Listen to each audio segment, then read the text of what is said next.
Now, the Cubs did it again. They took care of the Rockies. They'll try to do the same thing tonight. But I wanted to talk about three potential MVP candidates on this Cubs team right now. Yeah, I'm excited about Daniel Palencia closing the doors.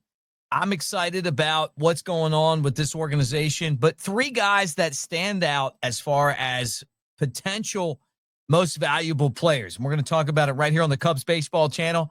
Like, subscribe, thumbs up, hit the bell. Cubs fans, thank you guys. We're over 7,000 subscribers, and it's because of you. We got a lot to talk about today. Cardinals fans, hey, good to see you guys today. How's it like looking up at us?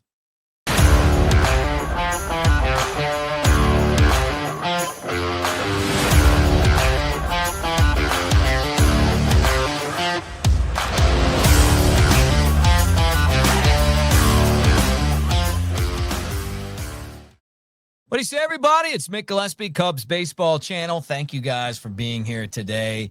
And let's get into this. We got a lot to talk about. I mean, I'm pretty excited about the way things are going.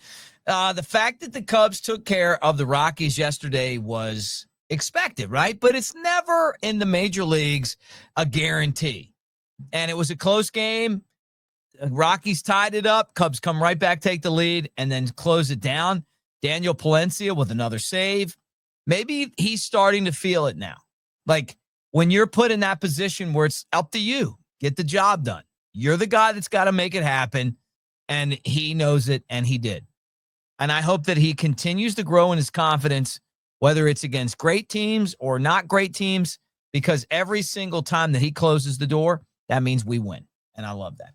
All right, let's talk about this team, though, because I look at it right now, and you're starting to see that there are three potential MVP candidates on this Cubs team as we sit right now. Now, the guy that's probably at the top of this list, it's easy, is Kyle Tucker.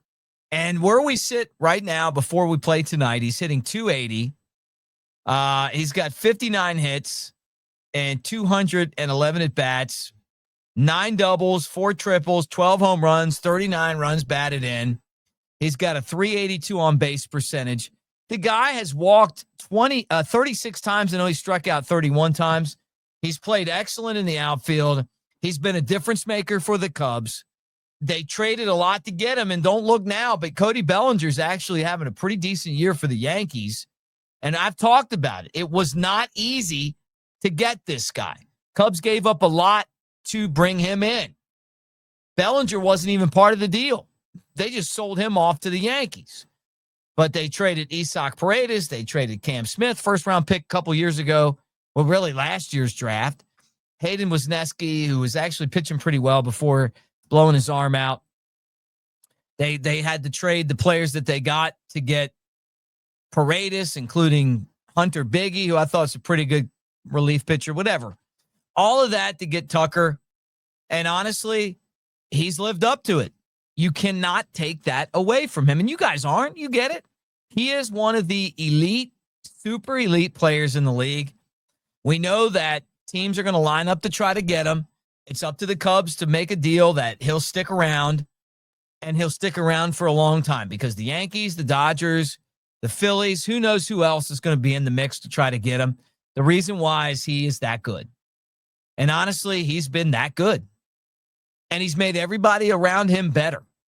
So I put him at the top of the list of guys who are potential MVP candidates. Now, the second guy I wanted to get into, and maybe some of you guys aren't thinking about him, is Seiya Suzuki. But don't look now. Seiya Suzuki's having a great season. He's batting .274. He's got 15 doubles. He's got 2 triples and 14 home runs. He's also got 49 runs batted in, right? So he's at the top of the league in some categories here. Now, he has struck out 60 times, and he's only walked 20, and he's got a .333 on base percentage. But he's come up with some crucial hits for the Cubs. When Happ was hurt, I thought he played really well in the outfield filling in. He's an outfielder by trade. And I feel like he's a much better player as a DH outfielder and batting with someone like Tucker in the lineup I'm excited about him. I don't think he's going to be an MVP, but the fact that we're talking about him as an MVP tells you that things are going well for this club right now. And if we still got a long way to go. And what I'm saying is that, look, right now, you probably take Tucker, but what are we looking at in a month, in 2 months?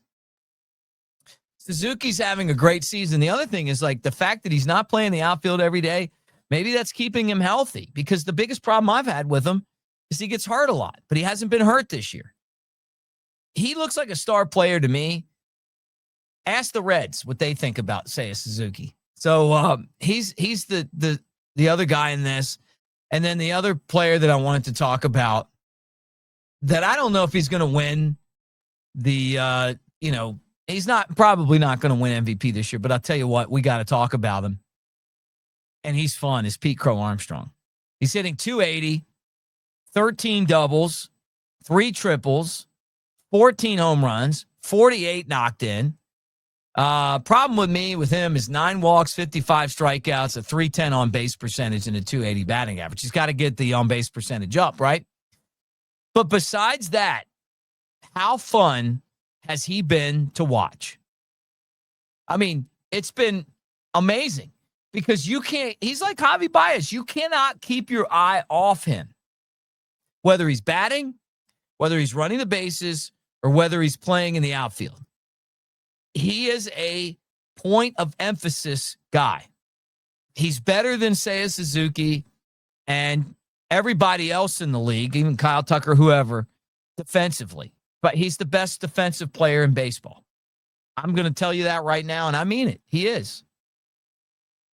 He's one of the best base runners in baseball. Has that translated into a bunch of steals for him?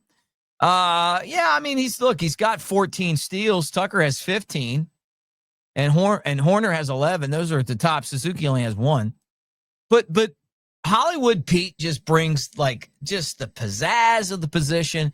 He brings so much to the job every day. He's so fun to watch, and he's a great base runner, and he's also on top of that, the best defender. So maybe where you kind of lack a little bit with on-base percentage, he makes up for in other areas. But these 3 guys have been essential to the Cubs' success this season. And it's been so much fun to watch these guys in action. Kyle Tucker, obviously, been there, done that. Pete Crow-Armstrong, emerging. And Seiya Suzuki, healthy. And I think those 3 things have put these guys in a spot where you got to keep an eye on them for the most valuable player, with Tucker definitely leading the way, but the other guy's kind of right there. The other thing I wanted to get into on the show today was just how fantastic it's been to watch Daniel Palencia start to figure out this closer's job. I don't know how many times I've said it on the show over the years, like, hey, Daniel Palencia, closer stuff. Daniel Palencia, he's got the stuff to be there. And then you watch him, and it's like out number 1, out number 2, walk, base hit, blown save, But the Cubs are in a place where they had to have him. They need him. You can't go out right now and make blockbuster trades to fix your lineup and to fix your rotation because, it isn't even June yet. So you got to work with what you have. And Palencia, of the options that the Cubs have, was, to me, right there at the top of the list. If he could handle it, comes out, blows the save, they throw him back out there, gets the job done, throw him back out there, gets the job done. He fired up doing it, starting to feel it a little bit. If this guy can just continue to grow in that closer spot, Cubs are going to be a much, much better team. They got to have that spot filled. And it's not Presley. So it just isn't. So that's what they got to figure out. And Porter Hodge is injured. When he comes back, I like him better as a setup guy. So we'll see what happens. Anyway, look, I hope you guys had a great Memorial Day. Thank you for being here. Cubs and Rockies again today. It's a night game. I want to remind you, and I know a lot of you guys are going, well, hey, these are dubs. You still have to go out and win the game. You can't just assume that you're going to win because they aren't that good. They beat the Yankees a couple of days ago. So tonight, Germán Marquez for the Rockies, 1-7 record, 766 ERA this year. And the Cubs are going with my guy, Cade Horton. 2-0 record, 4.40 ERA. He's going to continue to get better. Just watch. And when it's all said and done, if this team gets a deep run in the postseason, he's going to be in reason why. But it's just a matter of just getting out there and grinding, and I love watching him do it. All right, thanks for hanging. Appreciate all of you guys here on the Cubs Baseball channel. We will do it again tomorrow. Like, subscribe, thumbs up. Cubs, first place. Love that. We hit 7,000 subscribers. Thank you, guys. Really, thank you.